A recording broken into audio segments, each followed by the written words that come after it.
conversation, and I hope we can turn it out to the audience and field some questions from them. But what we postulated today in our day conversation, that local food is this opportunity for us to create the type of economy that by its very nature, as it grows, will be sustainable, will be beneficial to the environment and beneficial to society. And so that if we see that as a goal, we want to grow local food.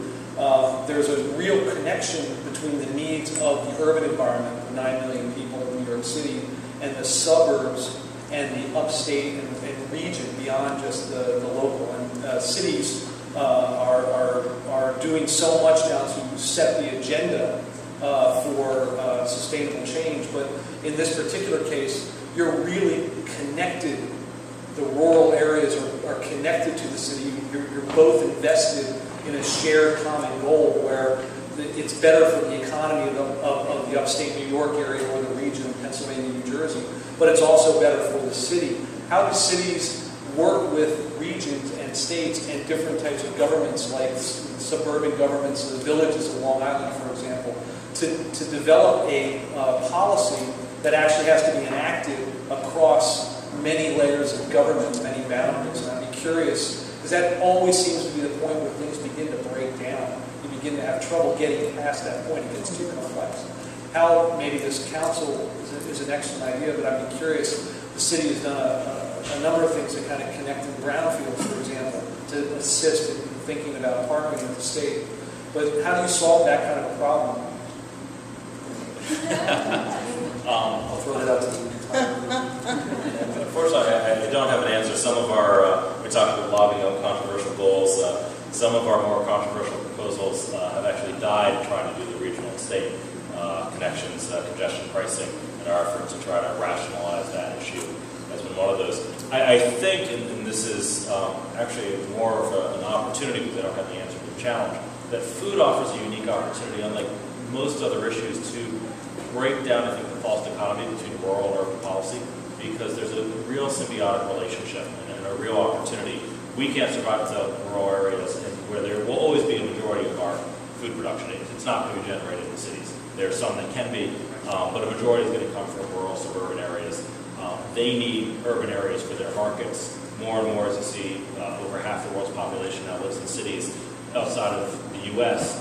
An exodus from the, or I guess it's happened in the U.S. too, an exodus from rural areas into cities. But the money's flowing back home, and there are family members who are staying home. So how do you draw out that relationship, and how do you make cities recognize we care passionately about our watershed? We've bought about 38,000 acres in the past 5 years to protect that. We understand the watershed and that our 150 miles north, what happens there in the city matters to New York City residents. How do you make cities, mayors, regional governments, governors recognize that policy matters and you need to care beyond just your borders? I don't have an answer for that, but I am somewhat optimistic that this is a way to break down that often false conflict. So I want to take the opportunity to open up the floor to questions from the audience. Does anyone have a question for our panelists? If you just wait. Sorry. Adam, you mentioned tracing a few commodities will help New York City government. Where does that sit versus piloting projects that don't go, let's try to trace a system that clearly isn't serving to connect countryside, hinterlands, and the city, versus regional economic development, versus going, let's pilot some projects and actually take, we've had these discussions with Bob Lewis and others, with Paul Newman, the caterer, who presented the food tonight. Let's just focus on one commodity, just eggs. We just thought, so Jimmy Carboni, from Jimmy Store 43, suggested to Paul, let's just look at just eggs, get them in front of the Green Markets Board of farmers at Union Square, and start with actually building something up, as opposed to studying, tracing something that's already so far gone. So where does government sit on those two sides with piloting projects to get new networks going and new systems encouraged and innovation, versus studying something that is just so huge and vast?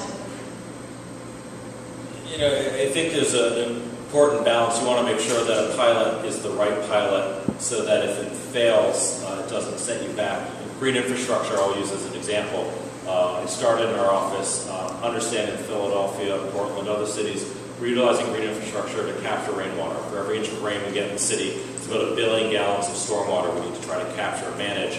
The combined sewer system results in combined sewer overflows. Some raw sewage and untreated sewage can get released into our waterways. We obviously do not want to do that. So we began looking at those best management practices, had a sustainable stormwater management plan that was written, I think, in 2008, had 30 pilot programs of those that we thought were most promising. Studied those for 2 years, did a number of pilots. First, we did the research on what are those pilots we think work here. We can't do the same things they did in Portland because you can't do a 5-foot tree pit because you run into the subway and all our electrical wires and everything else under the ground.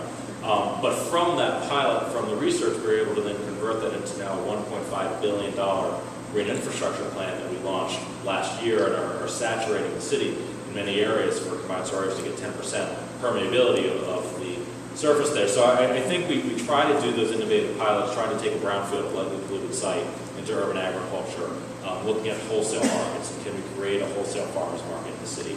But when we have a complete vacuum of information, just making sure we're picking the right pilot and knowing what it is we're trying to fix is a challenge. And I'm not up on the details of eggs versus milk versus apples. But I think there is an appropriate mix between being innovative. So someone used the term last week, being the first second. That you don't always necessarily want to be the first person to try it. Philadelphia, Portland, other cities to create infrastructure. We could learn from them, put it on steroids, and launch something even larger because we learn from their mistakes, we learn from their successes, and we're able to then be the first and second city to do that. So there's an opportunity there as well. Right here in front. If you could just wait.